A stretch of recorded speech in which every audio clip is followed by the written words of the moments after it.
So guys, I'm your host and you're watching Wrestle AI, your one-stop spot for everything WWE.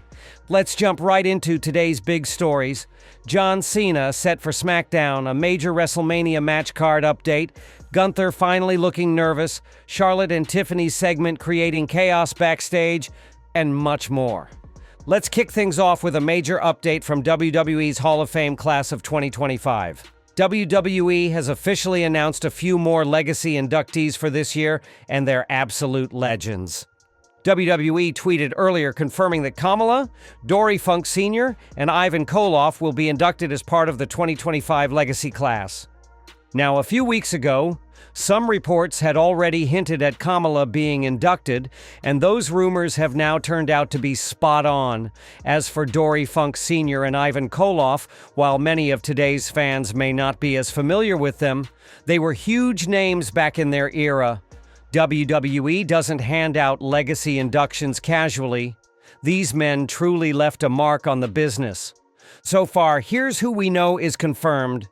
Triple H, Lex Luger, Kamala, Dory Funk Sr., Ivan Koloff, and Michelle McCool too. Honestly, this year, WWE seems to be stacking the Hall of Fame lineup just like WrestleMania. Now let's talk about the man himself, Mr. Hustle, Loyalty, Respect, John Cena. Many fans were worried, will Cena show up before WrestleMania 41? Because last time he appeared, there was no official confirmation for any further appearances. But now it's official, John Cena is advertised to appear on the final SmackDown before WrestleMania. That's April 18th in Las Vegas. And guess what? Cody Rhodes is also confirmed for that same show. That means one thing. We might see an epic confrontation. A brawl, a stare down, a bloodbath like last year. All of that is on the table. These two have had some intense promo exchanges recently, and if it's going to be personal at Mania, it needs to get physical before it. I'm hoping for one last brutal moment between them before they collide on the grand stage. Also, just because Cena is announced for SmackDown doesn't mean he won't show up before that. He might even pop up on next week's Monday Night Raw, especially since that episode is also a go-home show before Mania. Now, let's talk about WrestleMania 41. We just got a big update regarding the match card. According to WrestleVotes, WWE is planning 14 to 15 matches spread across the two nights. Previously, it was expected to be 7 matches per night, 14 total. But now, Night 1 is set to have 8 matches, and Night 2 will have 7 matches. So yeah, 15 matches total. That's a pretty packed card. Currently, WWE has officially confirmed 10 matches, but 4 to 5 more will be added soon. Some likely additions: Drew McIntyre versus Damian Priest, Street Profits versus MCMG for the tag titles. Women's tag title match: Liv Morgan and Raquel Rodriguez will defend against the winner of the upcoming SmackDown Gauntlet match. Randy Orton's match is still unannounced, but it's coming soon. So if you were worried about WrestleMania having too few matches, don't be. WWE is stacking the card, and it's looking like the grandest stage is going to feel even grander this year. Next up, let's talk about our World Heavyweight Champion, Gunther, who finally seems a little scared. This happened after Jey Uso's promo on Monday Night Raw. Jey said something really intense. He declared that on the night before WrestleMania, he's going to pray to God, asking for forgiveness for what he's about to do. He said he's going to unleash a new version of himself, one the world hasn't seen before. This shook Gunther. On the Monday Night Recap show with Sam Roberts, when asked about Jey's words, Gunther straight up said, "Can we skip this question?" He didn't want to talk about it, and the tension was clear on his face. Let's not forget, Gunther promised to make Jey suffer week after week. But now that Jey is hinting at something darker, maybe Gunther is the one who should be scared. WrestleMania is shaping up to be a war between these two.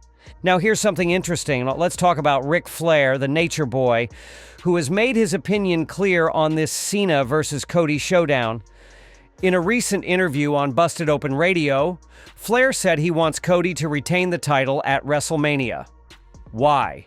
Well, he gave a few noble reasons, like Cody is on a roll, John Cena doesn't want to retire with the title.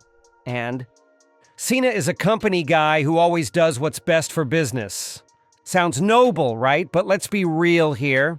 We all know Flair just doesn't want Cena to break his 16-time world champion record. That's the real reason. He can praise Cena all he wants, but deep down, the Nature Boy is scared that someone's finally going to surpass his legacy on paper. And honestly, I don't blame him. That record has been his identity for decades. But here's what's funny, Flair is smart, even in his older age. This is one veteran who knows how to play the game. He's using Cody as a human shield to protect his own legacy. Smart move, Rick, real smart. All right, let's talk about a real backstage controversy, the Charlotte Flair and Tiffany Stratton segment. According to Fightful Select, this was not fully scripted, and WWE officials backstage were furious.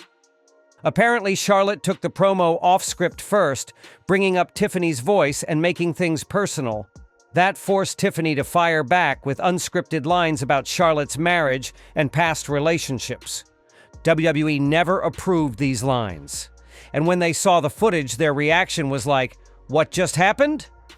They even instructed their digital team to edit those parts out of online uploads. Bottom line, WWE is upset with both women, but especially with Charlotte, as she reportedly went off script first. It's rare to see this kind of heat in WWE these days, and it shows how real the tension got between the two.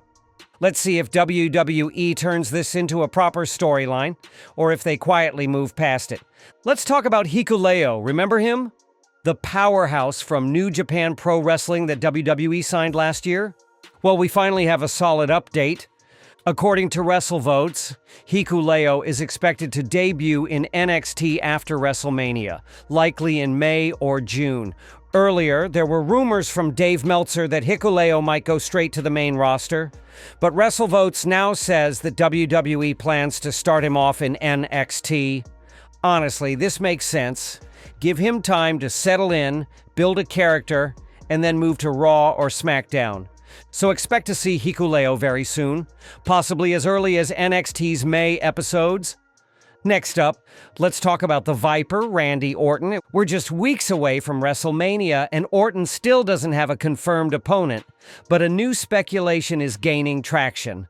According to legendary wrestling journalist Bill Apter, Randy Orton might face none other than Nick Aldis. Yes, the current SmackDown GM, who hasn't wrestled yet in WWE but has an impressive resume. Now, this could be huge. Think about it. Aldis has been in that authority figure role for a while, but we all know he's got wrestling chops. This could be one of those big match feel moments, like when Pat McAfee fought Austin Theory at Mania 38, and Vince and Stone Cold showed up.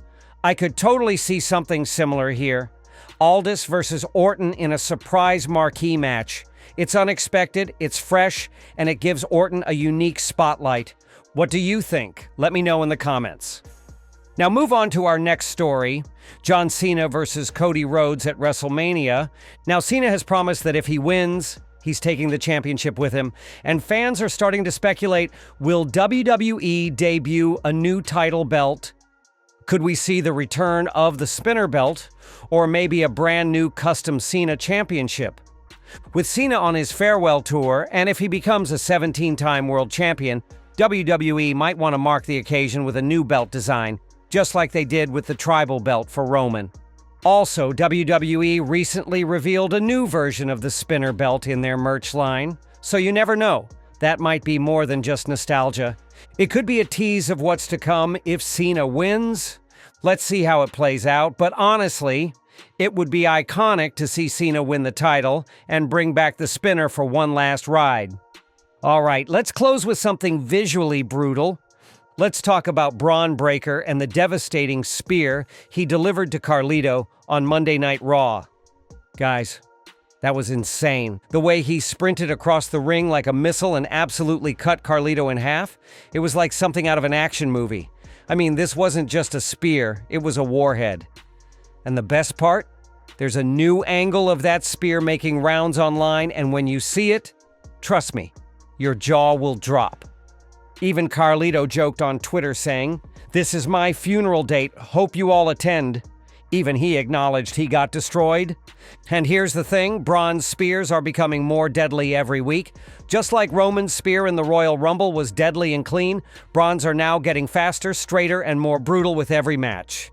Imagine what happens if we ever get Roman versus Braun down the line. Just spear versus spear. Explosion guaranteed. So guys, that's it for today's video. If you enjoyed this video, make sure to like, share, and subscribe to Wrestle AI. I'll catch you in the next video. Till then, goodbye, and thanks for watching Wrestle AI.